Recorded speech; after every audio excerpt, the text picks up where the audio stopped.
Visibility is a trap. Michel Foucault.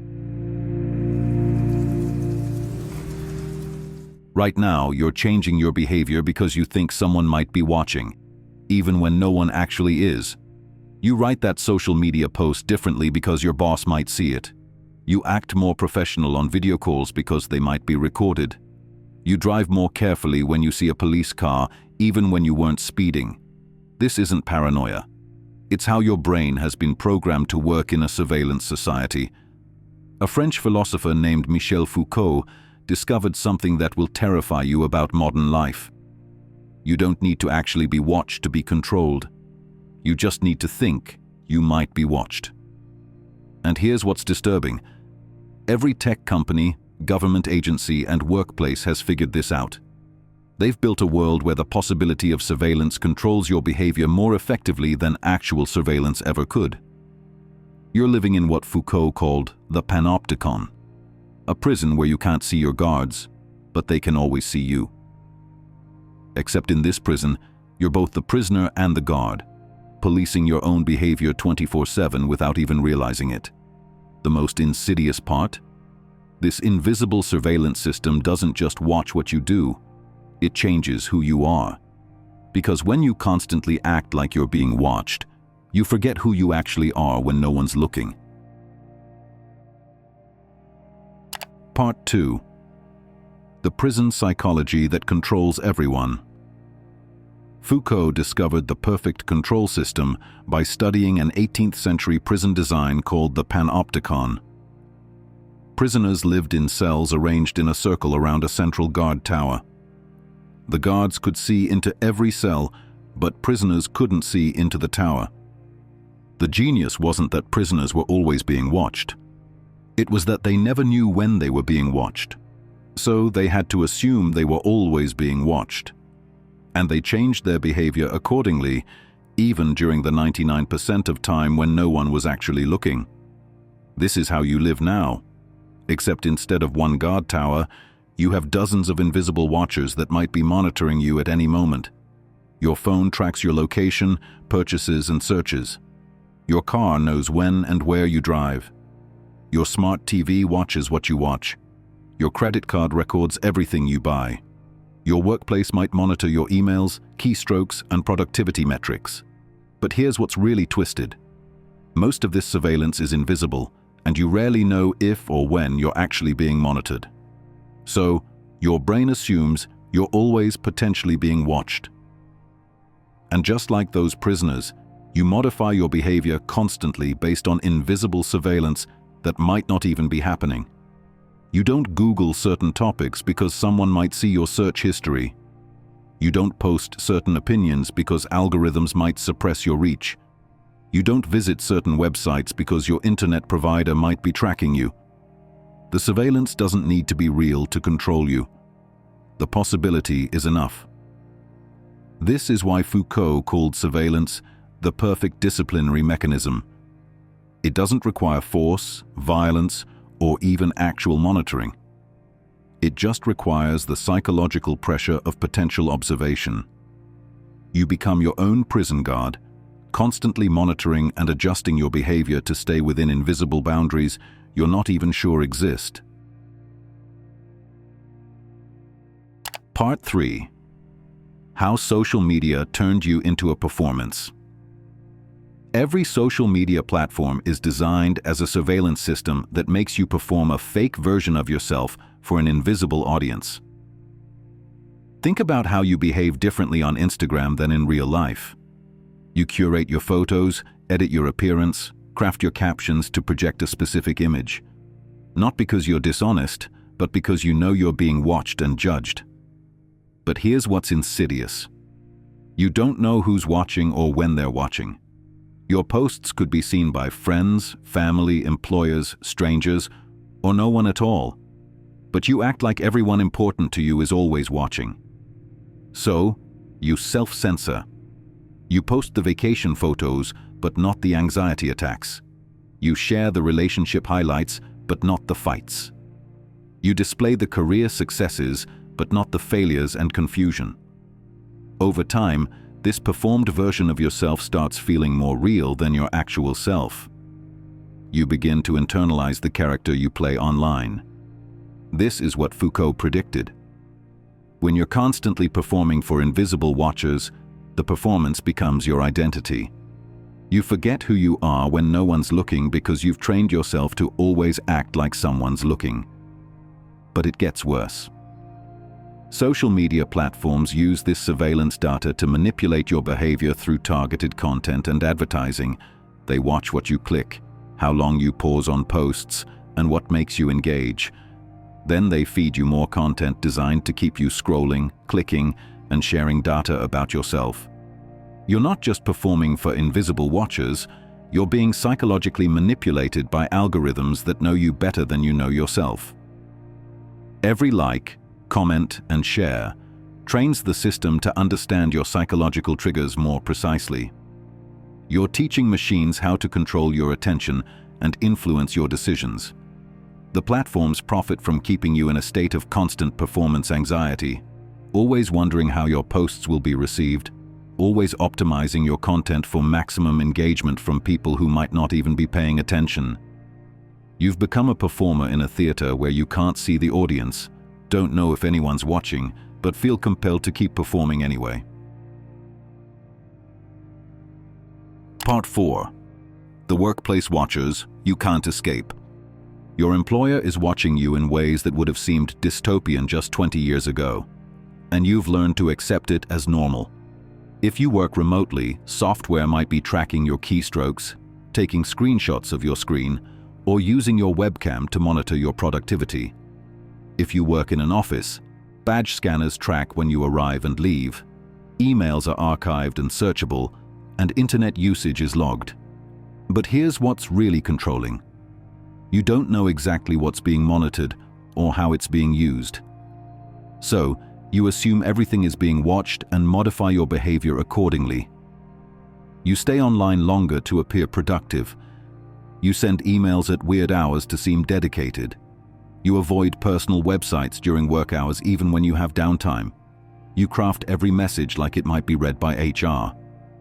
This constant performance anxiety doesn't make you more productive, it makes you more anxious and less authentic.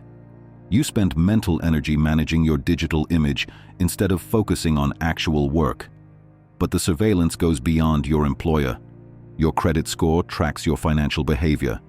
Your insurance company might monitor your driving or health data. Government agencies collect metadata about your communications and movements. Most of this monitoring is legal, invisible, and designed to influence your behavior through the psychological pressure of potential observation.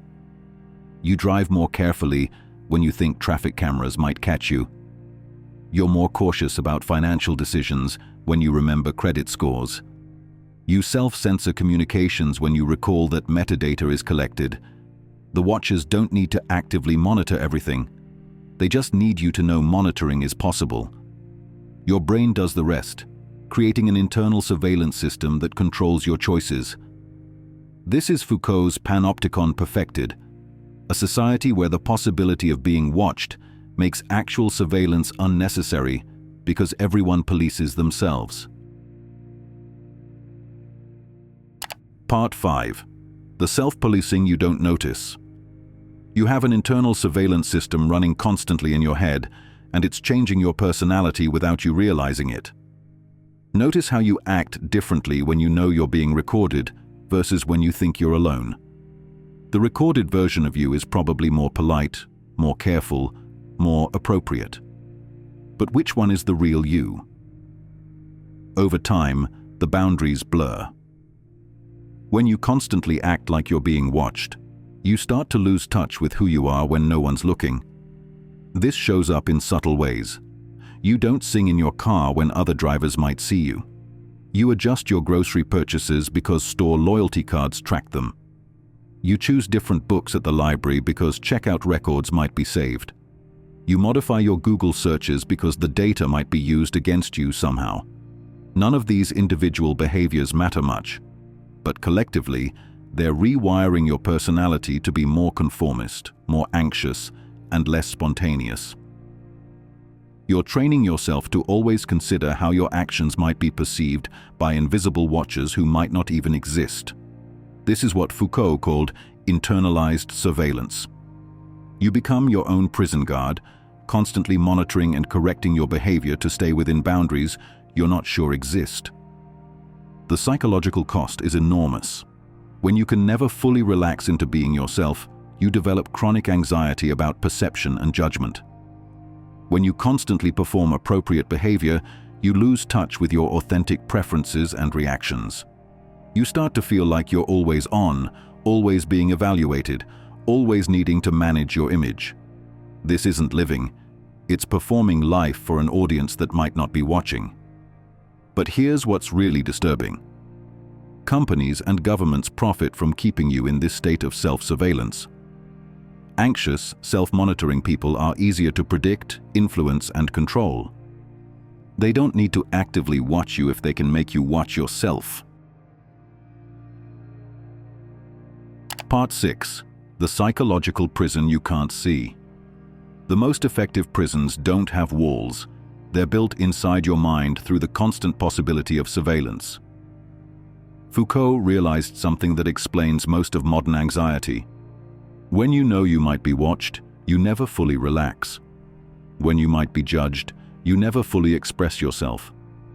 When your behavior might be recorded and used against you, you never fully trust your environment. This creates what he called disciplinary power, a form of control that doesn't require force because it operates through psychological pressure. You discipline yourself because you've internalized the watchers. You've become both the prisoner and the guard in your own Panopticon. This shows up everywhere in modern life. You curate your social media presence instead of sharing authentically. You optimize your online dating profile instead of presenting honestly. You manage your digital footprint instead of living spontaneously. You perform productivity instead of working naturally.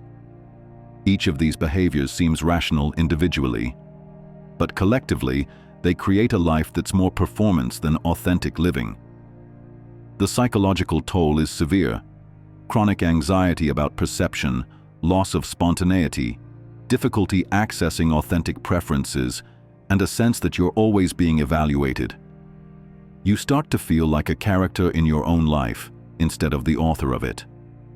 But here's what's most insidious. The surveillance system doesn't need to be malicious to be harmful. Most monitoring is justified by legitimate purposes: security, efficiency, personalization, safety. The problem isn't that surveillance is evil. It's that the psychological effect of potential surveillance changes who you are, regardless of the intentions behind it. When you know you might be watched, you become a different person. More cautious, more conformist, more anxious about judgment. The surveillance succeeds in controlling you whether anyone actually looks at the data or not. This is why Foucault called the Panopticon a cruel, ingenious cage. It's not cruel because it's violent. It's cruel because it traps you inside your own mind. Part 7. The Surveillance Resistance Guide. After studying how surveillance systems control behavior, Foucault developed insights that can help you recognize and resist invisible control.